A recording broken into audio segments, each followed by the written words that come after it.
click, I'm back. Now, next step is we're gonna be dipping our candy apples. So the steps I told you. So first we're gonna get our wax paper.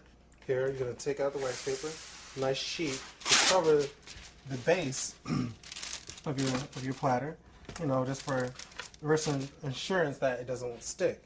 So next you're gonna get your spray it on a little bit, just so it can slide off really easy if you don't have to worry about any kind of stickage when you're taking it off. So the next step is choose your apple.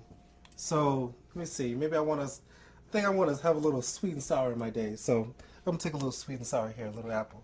So you're gonna go ahead, make careful your it's really hot. You're gonna dip, you're gonna turn, you know, and then you're gonna pull out a little bit and then turn.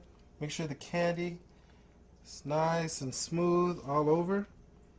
And then you're gonna place it right on the mat there, nice and evenly.